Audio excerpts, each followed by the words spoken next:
Nous, comme nous le disions hier, nous passons notre vie à imaginer que la vérité se trouve quelque part ailleurs, sous la forme d'une expérience extraordinaire, d'une illumination. Pourtant, l'enseignement du Zen pointe dans une direction tout à fait différente. Il nous invite à regarder ce qui est déjà là, au cœur même de notre existence ordinaire. Le mouvement véritable ne naît pas de l'agitation, il naît du silence. La vie authentique ne se découvre pas en ajoutant quelque chose à notre expérience, mais en cessant de courir après ce qui nous manque. Même la recherche spirituelle peut devenir une nouvelle forme d'agitation,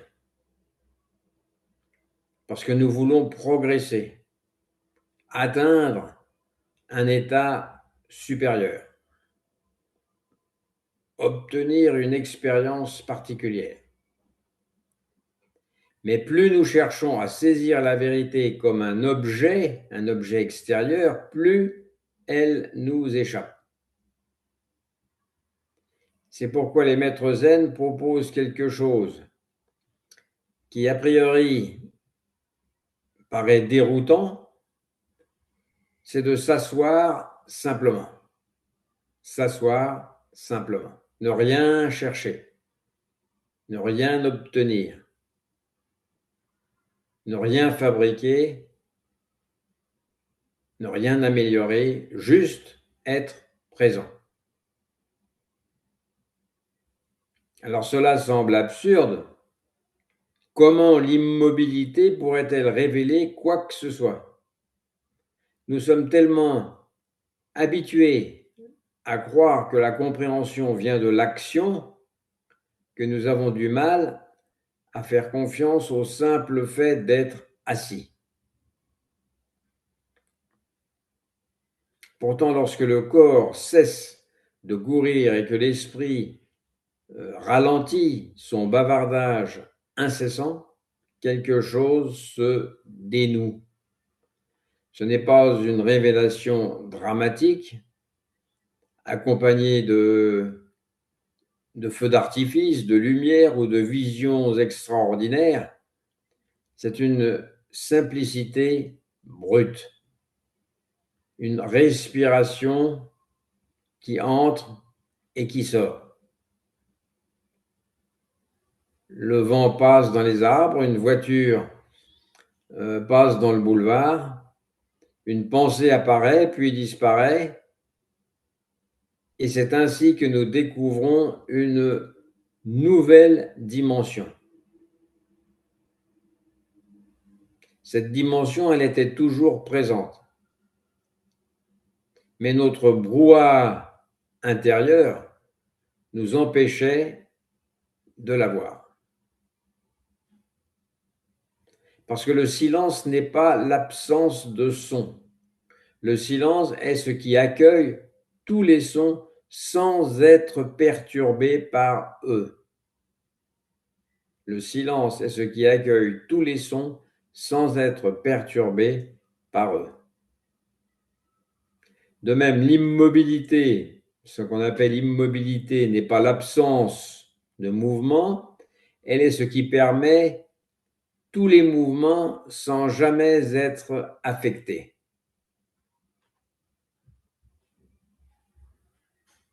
Les pensées sont toujours en mouvement, elles changent sans cesse, elles apparaissent et disparaissent continuellement. Pourtant, quelque chose demeure libre de ces mouvements, un peu comme l'espace à l'intérieur d'une chambre. Parce que cet espace ne dépend pas des meubles qu'on met dedans. Cet espace est libre de tout ce qu'on peut mettre dans la chambre.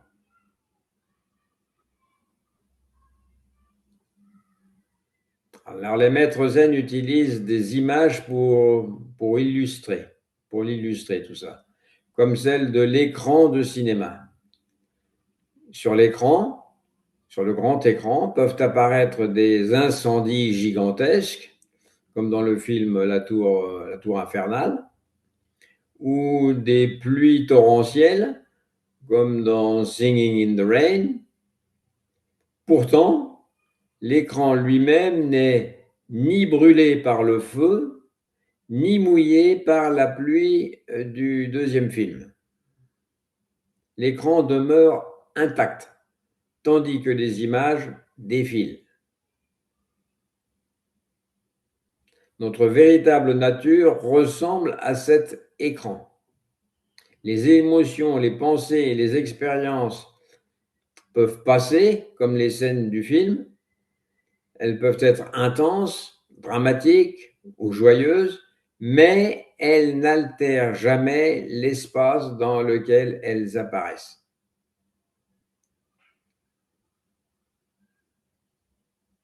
L'écran reste intact.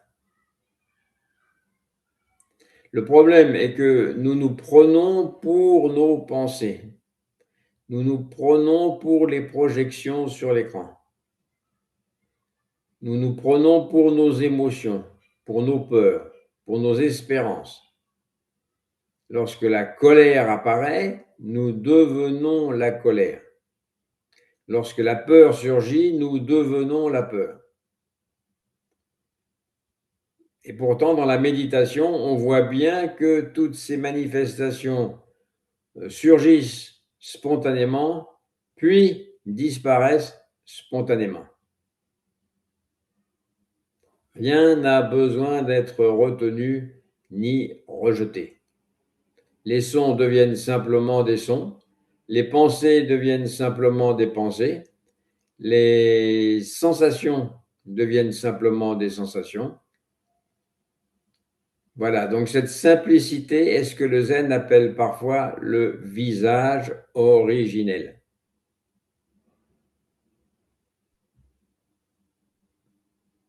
Non pas une substance permanente, comme une âme, mais une absence de séparation. Avant même que ne naisse l'idée d'un moi en opposition au monde. Avant ce moi, il y avait le visage originel.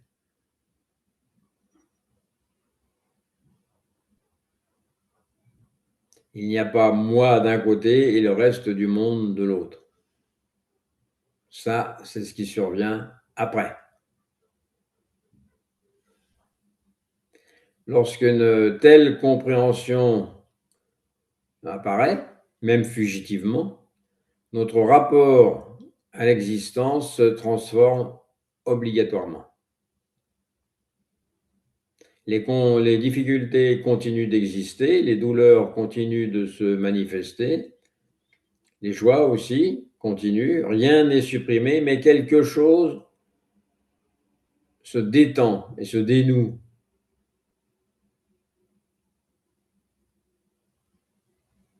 On n'est pas obligé de rentrer, on n'est pas obligé de rentrer dans le cyclone, si l'on peut dire. On peut rester dans l'œil du cyclone. On n'est pas obligé d'aller à la périphérie où les vents tournent avec violence. Mais on peut rester au centre où règne un calme absolu. On peut aussi prendre l'exemple du moyeu d'une roue. Les rayons tournent rapidement, mais le centre, lui, est immobile. Il ne bouge pas. Notre civilisation moderne vit presque exclusivement à la périphérie.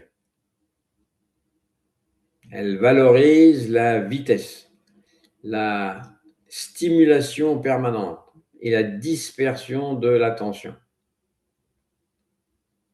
Le zen ne cherche pas à fuir ce mouvement, il invite simplement à découvrir le centre immobile au cœur même du mouvement.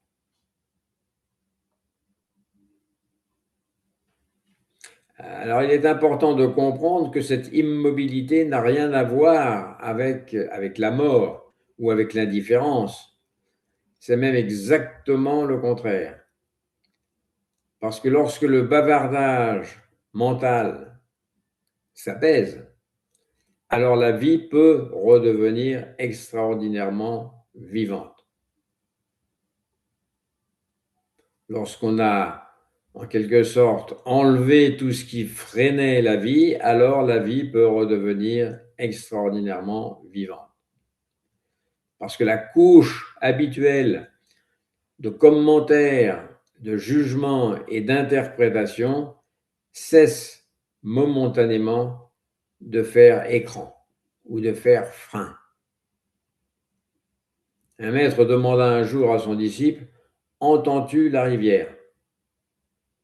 Le disciple répondit: « Oui, maître. » Alors le maître dit: « Entre par là, entre par là. » Autrement dit, entre directement dans la réalité telle qu'elle est avant qu'elle ne soit découpée ou reformulée par des concepts. Autrement dit, part du réel directement plutôt que de son interprétation.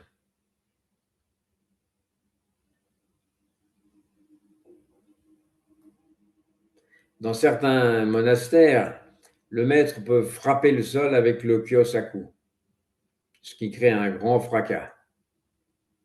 Et ce grand fracas inattendu n'est pas destiné seulement à surprendre, il rappelle que l'éveil n'est jamais ailleurs que dans cet instant précis. Le son surgit du silence et retourne au silence. La pensée, de la même façon, surgit du vide et retourne au vide. Et pourtant, nous passons notre temps à vouloir rendre permanentes des choses qui par nature sont impermanentes. Nous voulons conserver notre jeunesse, par exemple, alors que ce n'est pas possible. Nous voulons conserver nos certitudes, nos expériences heureuses ou même nos expériences spirituelles. On voudrait photographier et fixer tout ça, mais ce n'est pas possible. La vie ressemble davantage à une musique qu'à une partition de musique. Une note apparaît, résonne, puis s'efface. Si elle demeurait éternellement, il n'y aurait plus de musique. Il n'y aurait plus qu'une sorte de sirène. Et la souffrance naît précisément de notre refus du mouvement naturel des choses. On veut s'abstraire du mouvement naturel des choses. Un moine demanda un jour, qu'est-ce que le zen? Le maître répondit, le vent dans les pins. Cette réponse contient tout l'enseignement. C'est-à-dire que la réalité ultime n'est pas séparée de ce qui se manifeste ici et maintenant. La réalité ne se manifeste qu'une fois, ici et maintenant. Plus tard, ce sera une autre réalité. Le vent dans les arbres, le bruit du métro qui passe, le chien qui aboie, tout cela exprime cette même réalité vivante. Mais nous ne le voyons pas parce que nous cherchons ailleurs. Nous imaginons que l'éveil doit être spectaculaire et définitif. En réalité, il est d'une simplicité désarmante. Il est juste cette disponibilité totale à ce qui est.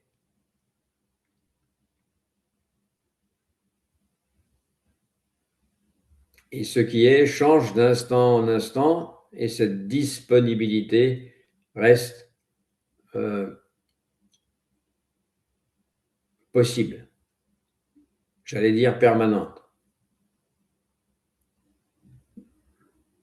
Là, actuellement, il y a seulement la respiration, seulement les sons, seulement la lumière. Chaque instant est neuf et unique, parce que le regard n'est plus encombré par le poids du passé ou la nécessité de fixer le passé. Alors, comment vivre cela dans la vie quotidienne? Certainement pas en essayant de devenir artificiellement calme. Le vrai silence ne s'obtient pas par la contrainte. Il apparaît lorsque cesse la lutte intérieure. Il est là, il a toujours été là lorsque cesse la lutte intérieure. Lorsqu'on arrête de vouloir être ailleurs que là où l'on est. Un maître disait, assieds-toi tranquillement, ne fais rien, le printemps vient et l'herbe pousse d'elle-même. Voilà ce qu'il disait. Le cœur sait battre sans notre intervention. Le souffle sait respirer sans notre intervention. Les saisons savent se succéder sans notre intervention. Lorsqu'on accepte cet état de fait, alors c'est la fin des tensions. Nous continuons à agir, à aimer, à travailler, à souffrir parfois, mais sans cette tension permanente d'un moi qui veut tout contrôler. On s'en remet à la vie avec confiance. On n'a pas à contrôler les choses. On n'a pas à contrôler les saisons. Et alors, on découvre ce point immobile dont on parlait au début, ce point immobile au cœur du monde qui tournoie. Et ce silence au milieu du vacarme.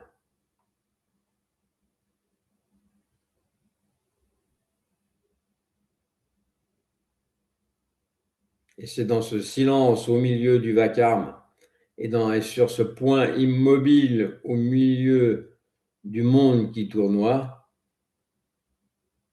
que se trouve la paix.